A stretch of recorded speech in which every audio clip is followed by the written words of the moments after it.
मनोज राजन, ये उत्तर प्रदेश में ही तिरपाल से क्यों ढकी जा रही हैं मस्जिदें?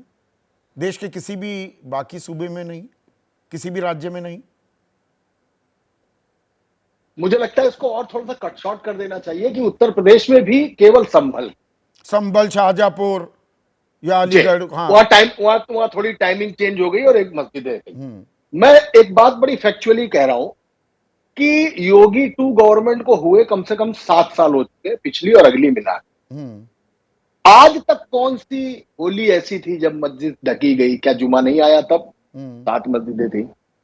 एक कासगंज में तिरंगा यात्रा निकलती, एक लड़का मारा जाता है चंदन। नवदुर्गा विसर्जन का मसला होता है, बहराइच में एक लड़का मार दिया जाता है। हर तीज त्योहार पर जैसे ही कांवड़ की यात्रा निकलेगी, आप अपना नेम प्लेट लगाइए कि आप मुसलमान हैं या आप हिंदू हैं। अब आपको मीट से, मांस से नफरत होने लगेगी।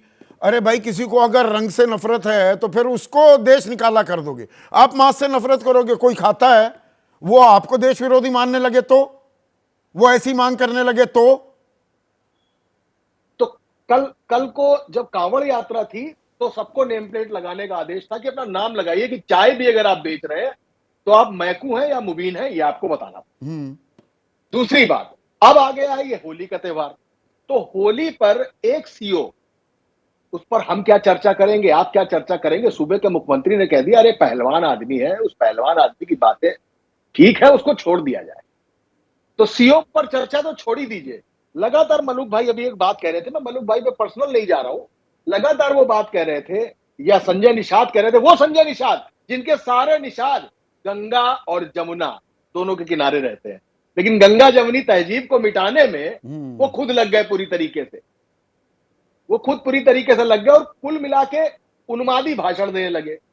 मुझे वो इंटेलिजेंस की रिपोर्ट दिखा दी जाए जिस रिपोर्ट में यह कहा गया हो कि फला तारीख को होली के त्योहार के दौरान इन जिले में, इस जिले में, इस इलाके में गड़बड़ होने जा रही है।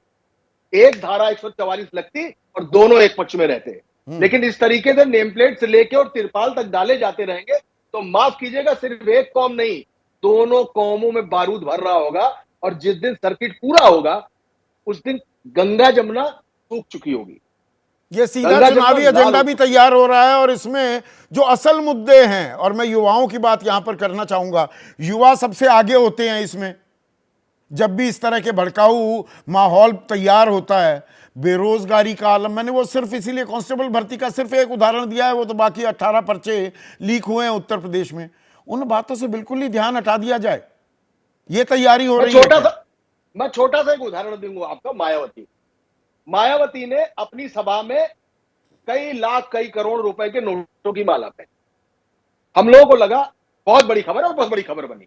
अगले दिन मायावती ने एक प्रेस कॉन्फ्रेंस बुलाई और लगा कि मायावती शायद इस मुद्दे पर माफी मांगेगी, लेकिन उन्होंने प्रेस कॉन्फ्रेंस के दौरान कोई प्रेस कॉन्फ्रेंस नहीं की। नसीमुद्दीन सिद्दीकी, बाबू रिंकू कुशवाहा, इन सब लोगों ने मिलकर उनको एक और नोटों की माला पहनी।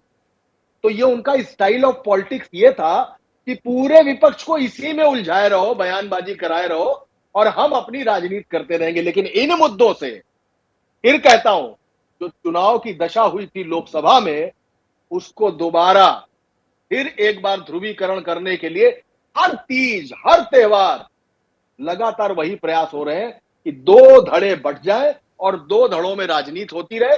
वोटों की फसल लहलाइए, हर त्योहार पर यूरिया डालिए, जब ये फसल आ जाएगी तो 2000। हमारे दर्शक हैं संजीव तलाटी, अहमदाबाद वासी हैं, गुजरात के हैं। वो कह रहे हैं मनोज की होली के दौरान मस्जिदों पर तिरपाल की जरूरत नहीं है, पाबंदी की जरूरत तो ऐसी जहरीली जुबानों पर है जो नफरत फैलाती हैं, वहां तिरपाल की जरूरत नहीं। बिल्कुल बिल्कुल, यही बात तो मैं कह ही रहा हूं। एक धारा 144 लगा दी होती, जहां पर किसी भी उन्माद की आशंका होती, एक धारा 144 लगा दी जाती वहां पर कि यहां पे उन्माद होना है तो तुम भी कायदे में रहोगे और ये भी कायदे में रहेंगे। ठीक है।